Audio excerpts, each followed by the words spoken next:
There we go. All right, we are back. It is the Midpoint Marvelous Facts here, guys. We got two people to spotlight for you today. Both featured, I don't know, I guess as villains in the books. Definitely Dakin in the first one and Arnim Zola later on in Secret Empire. So, but I don't know if you call Dakin a true villain. Sometimes he does good things. I don't know. He's one of those confusing people. And he's going to be the first one. Yeah, a little bit. Not quite full anti-hero, though. A little more leaning towards villain, but does anti-hero things. But anyway, his first appearance ended up coming out of Wolverine in the Origins title number 5. That's from October 2006 via Daniel Way and Steve Dillon. Like Trevin said earlier, just some of the random interesting things about the character. Shares a lot of the same characteristics as Wolverine. He's got the claw that comes out of his wrist, though, for his third claw. And then he's got these pheromone abilities. He's also pretty fond of Laura. So his view of others is usually like, you know, he uses people to his advantage, like he was doing with that Zack Attack dude. I never thought I'd be saying Zack Attack so many times in one podcast, but here we are. Anyway, he does demonstrate.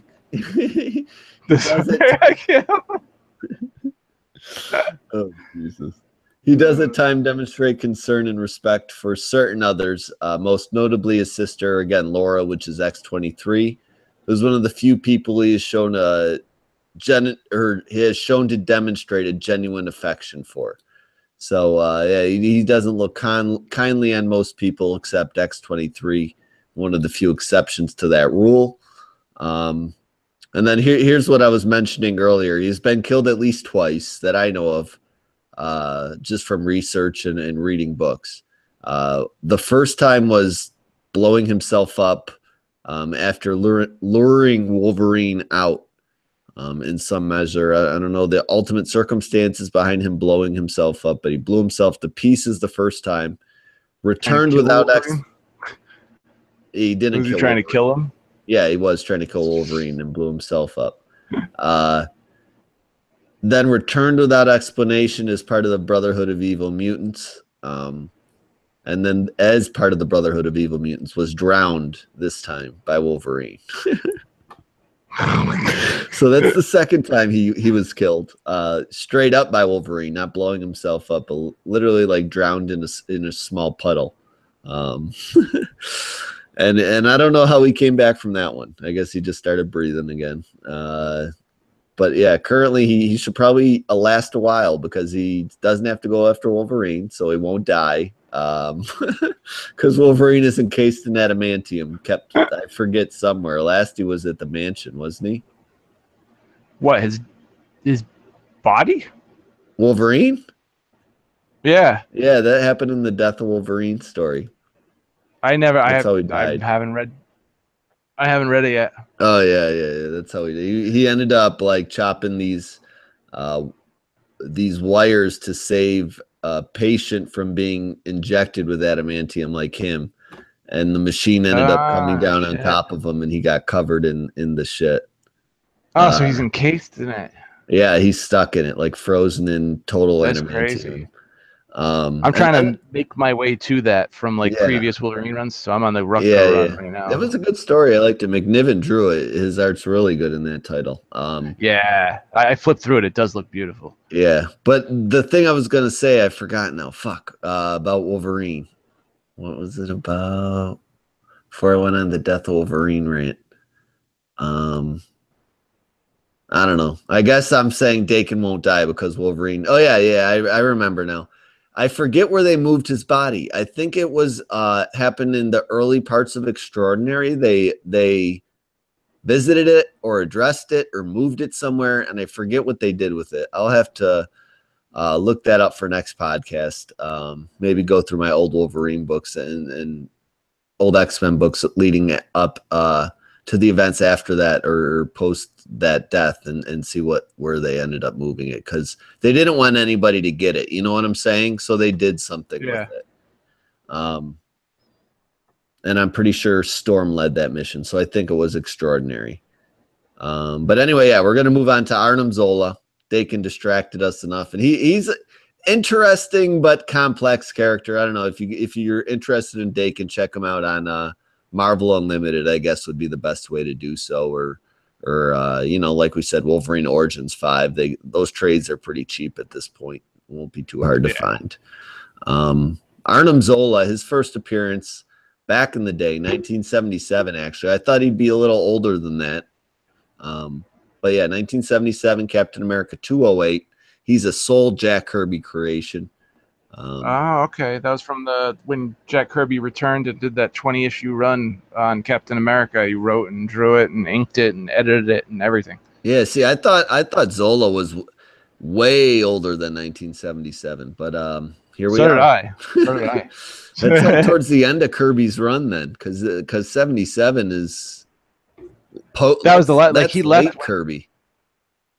Yeah. He left, went to DC, did all the Fourth World stuff, and then he came back and he did a 20-issue Captain America run. It heavily featured the Falcon too, but Arnim Zola is in that. I got the digital copies and I flipped through, but I didn't know that was his first appearance. I thought he was like from way back, even with like the Red Skull.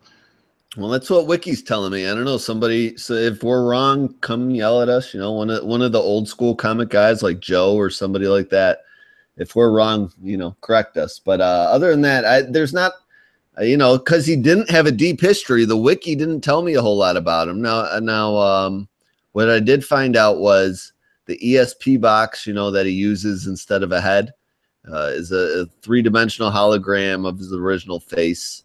It usually appears on a view screen on his chest in most cases. But it enables Zola to see and hear by psychic means, as well as control genetic creations telepathically. So yeah, that's what all his body parts and circuits and all the stuff he does inside of that box on his chest.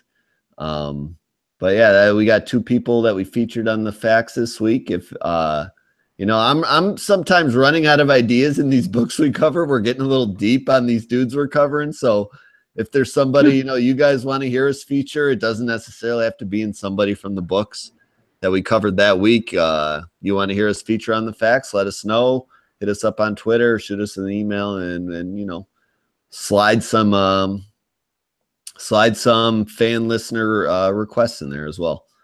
But we're going to move on to the book section number 2 and continue our tough, very good, no bad week of reading comics with Venomverse number 5. Yeah, we didn't pick well this week. Doctor Strange wasn't a bad pick, though. One of our joint efforts, but our individual choices this week were poor. Just saying that straight out. But yeah, we want to mix it up. We don't want to just cover the same things all the time, and sometimes that leads to this. And that's where Venomverse number 5 brings us. In kind of the disappointing prequel setup series to the upcoming actual Venomverse series that releases in September. I think it comes out weekly in September. Is it weekly? Yeah, and there's 1 issue in October. I'm pretty sure that we'll get to it at the end of this issue here when we get to the end, because there's a checklist in the back. But yeah, this is the issue featuring Deadpool, and every issue in this prequel series, I guess you can call it, has featured a different character, and really only connected in the last page or 2. So it's very Generations-esque. You know what I'm saying in that way a little bit? Just random story. Yeah. Without much of a connecting thread or point until maybe the last page or 2 if you're lucky.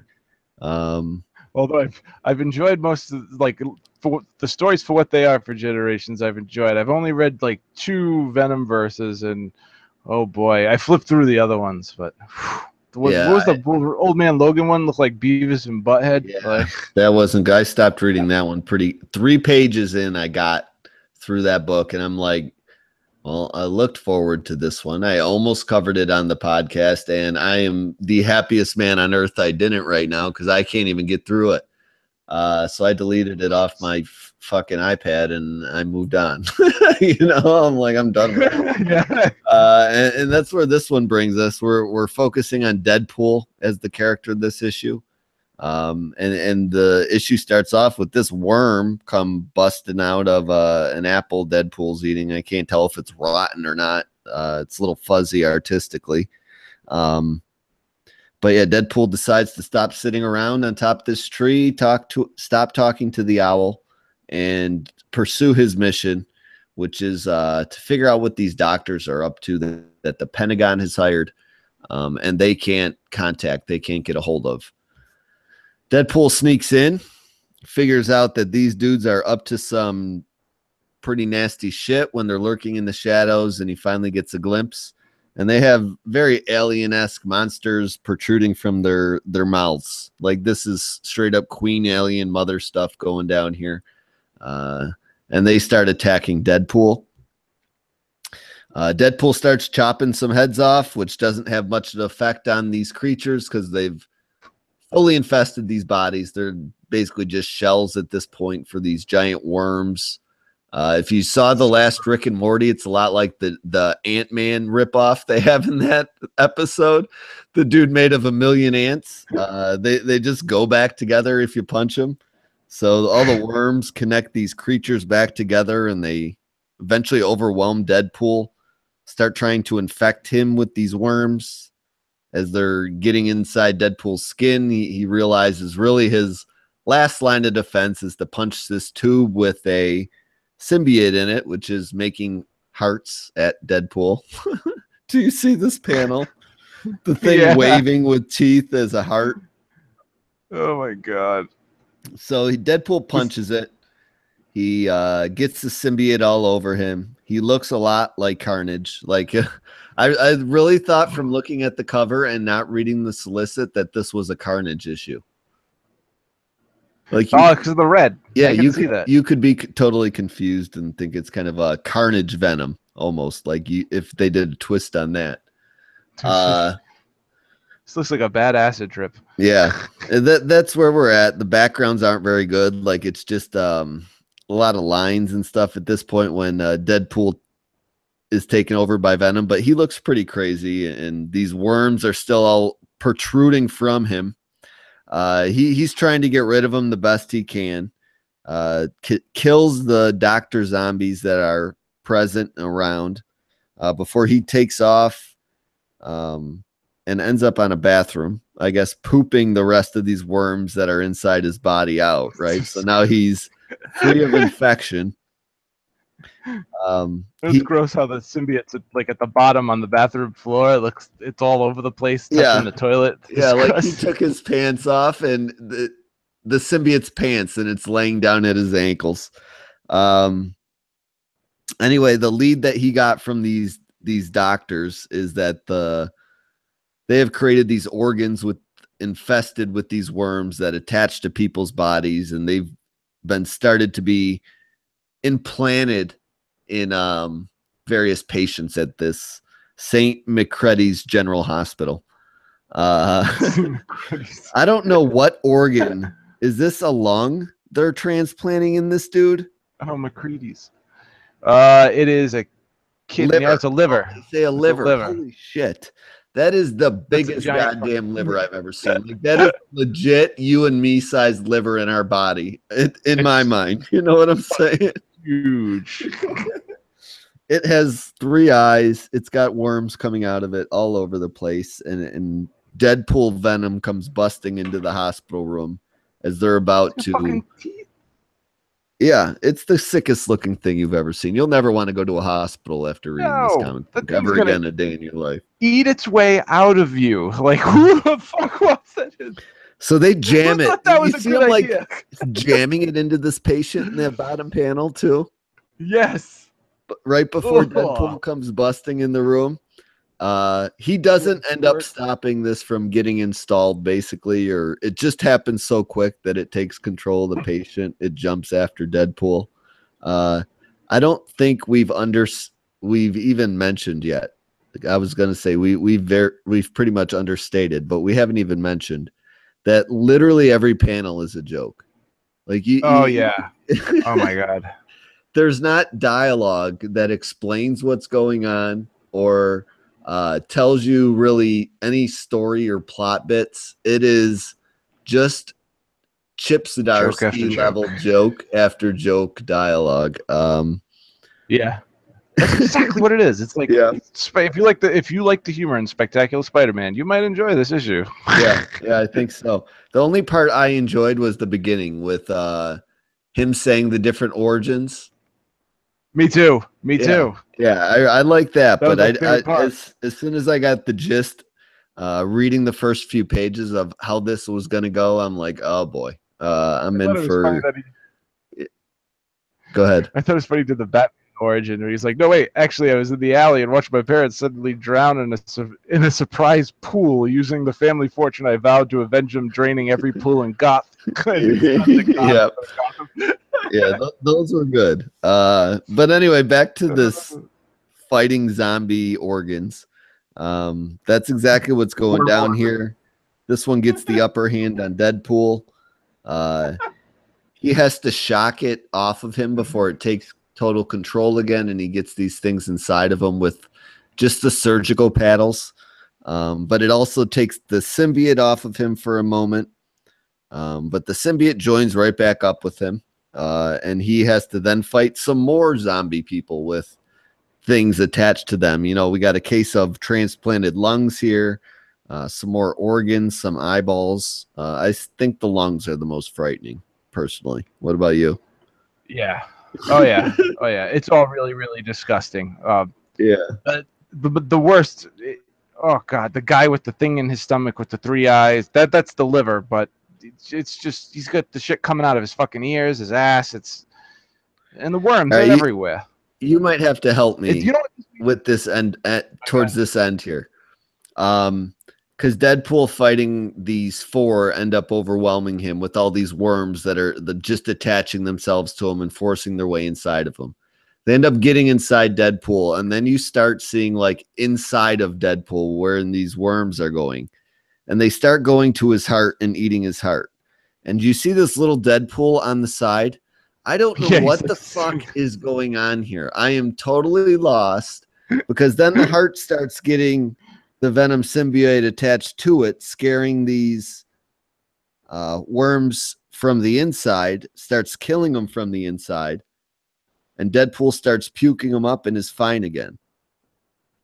Yeah, I don't know what the fuck. It's just nonsense. Is it just supposed to be a funny joke? I have no. I think that's what's happening inside of his body. Like the worms are inside trying to eat it, and then the symbiote fights it off, and then he pukes out what's left.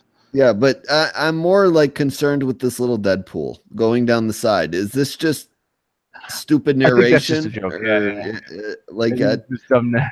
Like he needed to put words on the page when just panels showing you what's happening would do.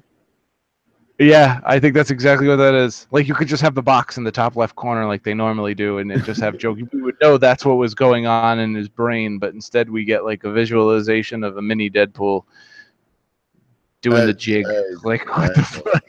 Yeah. So he gets the worms. Thing made me think of, like, could you ever imagine like maybe some kind of like alien parasite comes to Earth and like on a meteorite or something, some kind of bacteria that just like spreads the whole entire planet, and destroys everybody's lives, like wipes out the human race. That's what this fucking thing made me think of. Yeah, it's like Slither. If you ever saw the movie Slither, yeah, that's exactly what. It's like aliens and Slither combined. So Deadpool, because the symbiote fought these worms off from the inside of his body, pukes them up. They go after this girl he ended up rescuing. He smacks him against the wall, kills him, and it looks like he's got things under control eventually as these giant monsters come back after him. The girl he saved, mistaking him for a monster, chops his arm off before she goes running away. And then we just get stupid scenes of Deadpool going around this hospital helping people with these fucking worms. I don't know what's going on here at this point. I'm fucking totally confused. Its story just jumps the shark at least 3 different goddamn times at this point. Because you're supposed to think these worms are threatening. And then he's like using these worms with children around and using them for balloon animals. You're like, and pushing this old guy, running him over in the hospital, running worms over. I don't know what's going on with these goddamn fucking worms at this point. Eat your heart out, Patch Adams, where he's making the balloon animals. It's like gore for gore, being gross for the sake of being gross. Like, yeah, just complete stupidness. And then he decides to leave the hospital, jumps out the side of the building. And as he's jumping out the side of the building, the symbiote starts sucking him into just a different dimension. Like it has everybody and every other one, yeah. Yeah, and every other one at the very end. And then they all end up meeting up pretty much with a version of symbiote Captain America, who really hasn't told anybody what's going on except that they're needed for a war. And they jump off together with Captain America, and that's what we get. There's a big war. Come with me. Yeah. And Venom Captain America has a V and an A on his face. Yeah. What is he? He looks like a Cenobite from fucking Hellraiser. Yeah, I don't know what the hell that thing is. He looked better in the first issue, and he looked awful in the first issue at the same time. Have you ever seen the Hellraiser movies where he had like his little crew, the Cenobites, and what was that guy? He had the teeth, and his teeth would make that clicking noise. I forget his name. I've legit never seen admission here, honest admission. I've legit never seen a Hellraiser movie in my life. Oh man. It's a creepy. It's fucking creepy. And if you saw it, you'd be like, "Oh my god, that's totally it." But I Captain can't remember America from Venomverse. So yeah, I mean that's it. That's this issue. It's pretty much like the other 4 issues. If you've read the other 4 issues, this one just featuring a version of Venom as Deadpool. Not really any worse than the other ones. I personally liked the Wolverine one out of all the ones I've read. If you had to absolutely buy one of these, but none of them are essential at all to reading the upcoming Venomverse story. So if you've avoided these and you've been on the fence about them, you're like, maybe I'll get them all when they're dollar bin. That might be the best way to go about it. This one was totally forgettable. Just the jokes were 100% cringeworthy. The art was suitable at moments. It was just an entire fight the whole way through that almost repeated itself ad nauseum at points. Like he literally did the same thing for 3/4 of the issue. Just chopping worms. Yeah, before the pointless last quarter of the issue that is reminiscent of every other Venomverse issue we've gotten so far. So I just haven't been a big fan of this series. I was hoping that it was something to distract me from Secret Empire, and really kind of another just Spider-Man-esque event type story that was decent in quality, but this isn't what we're getting here.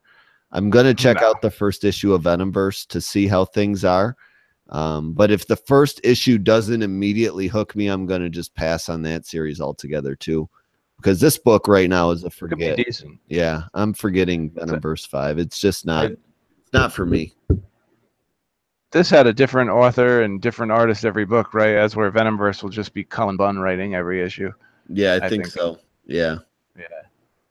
I was telling you before we started recording that I felt really, really bad because in the back of the issue, this dude Devin, who I think might probably be the editor, writes this long, like, enthusiastic letter, like, glad you're reading this, and if you're a Venom fan, because we know there's a lot of Venom fans out there, welcome to Venomverse, and we got a lot of craziness coming up ahead, and I'm like, he's all excited, like, trying to set the tone for what's about to go on, and it's just crappy, and I felt so bad for him because he's so enthusiastic, and I was like, I don't really want to say anything mean because this poor guy, like everybody's working hard on this and they're giving their heart and soul into it. Maybe I don't know, and I think it's kind of like a rookie project. It feels like like the DC combination issue talent showcase. Yeah, exactly. That's the word I was looking for.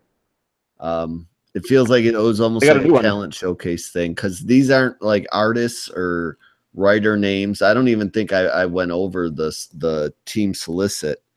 To be honest with you, I forgot. Clay McLeod Chaplin. I've never heard of Chapman. I've never heard of that guy. And James Stokey. I have no clue. And Clayton Yeah. Cowles did the letters though. Yeah, I'm not trying to. We're not trying to be disrespectful to the names. They're just names we're not familiar with. You know what I'm saying? So I can't pronounce them. I'm sorry. Yeah. So I don't know. Personally, Venomverse 5 is a forget for me. And just continuing our tough week, we all sound a little bit down. We apologize. Clay McLeod Chapman sounds like a pretty cool name, but the book just didn't grab me. This art was just, it wasn't bad or anything. It was kind of, it was crazy. Like it was a crazy acid trip type art. I could see this in like some kind of like horror indie book, this kind of art, and I think it would play better. It just wasn't for me. And this is forget it for me. Like the only time I ever read any of these issues if we picked them for the podcast. And I was curious about Venomverse, but after we covered the first issue, I was like, nope. I didn't even try it again. Same thing with Iceman. Like I was the same way with Iceman Generation X. After we did the first issue, I was like, nope. And I might have like, you know, read them when I had nothing else to do. I'd read like the second or third one for Gen X and Iceman, but not for this. But even still, I was like, nope. I don't even know why I did that to myself and read the second or third issue. I know. Sometimes they get you with just like the appeal of the character. They're mixing with another character that you like. You're like, ooh, maybe, and then it's just everything you were afraid of, and you're like, oh god damn it, I fell for it again. I know. You got me, you son of a bitch. Yeah, like God, these comic concepts always grab your attention, and they never turn out like you want them to. No, never. Yeah. So that's where we're at with all this. But like I said, I am gonna peek in on Venomverse. The real like secret reason I picked this one, it's not really to torture anybody out there, and also not really to like just roast it or shit on any certain books either. But I feel like I keep covering Scarlet Spider, and I didn't want to also just shit all over Peter Parker's Spectacular, because we did the first two issues of that and we didn't like either one of them. So and let me tell you, I read Spectacular Spider-Man #3 this week. Actually, I can't even say I read half of it and I couldn't get through it. After half of it, when I got to the splash pages, I gave up. Like there's a scene where the Kingpin does like holograms of himself and Spider-Man's finding it, but it was just so bad. The characterizations of everybody in the fucking book are off. It was so bad. Like I couldn't. People complain about Amazing Spider-Man. Like go read that book. We'll talk. Okay, we'll talk. You think you got it rough? You think you got it rough and amazing? You got it good. You don't know how good you have it. I know. Like, I really want somebody to explain to me like the upside to Spectacular Spider-Man right now. If it's meant to be a play on like the old like okie dokie days of like comic books, like back in the 60s, 70s when Spider-Man was corny and cheesy and it didn't have anything to do with the continuity we're in right now, I could say, okay, I could understand how maybe someone wants to read this book and maybe it would be interesting to them. But if this is in continuity, I just don't believe it. Like I'm not buying it. I know. I'm not buying it. Yeah, I know. Yeah, I'm there. And I want to give real quick. I want to give the same disclaimer for Iceman. I didn't pick it to shit on it or anything. It's just it was between that or X-Men Gold, and I did X-Men Gold the week before, and I figured we should check in with something I wouldn't normally pick. So yeah, it just happened. It just happened to be bad. So yeah, that's the roll of the dice we get sometimes with the way we do things. We're gonna move on to Secret Empire #9 and let you guys know what we think about that one, and we got a special treat for you with a more in-depth review this week. So we'll be right back with Secret Empire 9. All right, so we got for sign out, I think we're all done. Unless you want to do something different for sign out, I was just going to throw in like one of those too long didn't read summaries. No, I'll think. Let's think of something for next week, but you just whatever for this week. Don't matter. Yeah, I'll just throw one of those in. Let's see here. Okay, we got our books for next week. We'll go over how to reach us. That's about it. Yes. I'm looking at the art in this fucking book. The people's faces just creep me out in this book. Is that the one you're sending me? Is that the picture you sent me? Did I send you the link to that? Yeah, I think so. No, that's a different book. That's Eden's Fall. That's That's the image book that has like that book Postal, and there's a book called Think Tank, and there's like it's all part of the same universe. It's like a conspiracy theory, government assassin, mercenary kind of book. That's what that's from. They just had another book called Samaritan that just ended. This is this Rod Reese book. The dude who does that Kobik shit in Secret Empire. Yeah. Him and Kyle Higgins, the dude from Power Rangers, they have an image book together, and it's like this space book, but it's fucking the art is just insane, like Rod Reese. It just looks crazy. His faces just sometimes look real. Every space story I read, I imagine, is almost in the same universe. I don't understand why I do that, so that's why I have to focus and only read one at a time. And right now, my space story is 7 to Eternity. So, yeah, the second trade comes out in October. I'm pumped for that. So, these faces. All right, here we go. Let's go. Let's wrap this up. All right, so we gave you guys all our thoughts on the week. We did. God damn it, I'm forgetting the books now. Iceman, Doctor Strange, Venomverse 5, and Secret Empire 9. And we weren't real happy with a lot of those. We had a lot of borrows, a lot of forgets this week. Probably the book of the week for us personally was Doctor Strange from all the Marvel I read. Most definitely. So, yeah. I'm with you 100%. Even as far as like Scarlet Spider goes, I didn't totally hate the story, but I'm not digging that new art, and it's going to lose me eventually as far as a title is concerned if it doesn't switch. No, I'm not crazy over that Will Sliney. Yeah. Sliny. His Sliny, yeah. The art looked real slimy, not real good. But anyway, we got 4 books for you guys next week with the Secret Empire finale, number 10, coming out. So we'll give you guys our final thoughts on that series. It's over. Yeah, finally. I think we started covering that entire series from issue 1, really. So if you guys are interested, we really at least touched on every single issue of Secret Empire. You can go back and listen to our thoughts and see how negative or positive to negative we went. I'm not really all too sure what I said for issue 1, to be honest with you, anymore. So yeah, we're gonna do that for our event book next week. I'm gonna really be pigeonholed into doing Spider-Gwen number 23 for the Spider title. It's the only one coming out next week. 5th week Blues is what we're dealing with here. Trevitt for IVX, what are you gonna do? We're gonna do this book for the first time, I think. Uncanny Avengers, because it's different, you know. Hey, yeah. we did a Spider-Gwen a while back, right? I hear it's good. Well, Uncanny Avengers, yeah, it's been consistently fun, you know what I mean? I never have a bad time reading it. I'm always surprised about how much I enjoy it, and the art is always decent. Yeah. I mean, Jim Zub does a really good job. Yeah, we did Spider-Gwen at one point a few months back, so this is the second time we're going to be touching on this one. We covered it when they did Wolverine verse 65 or 68, whatever this Earth is.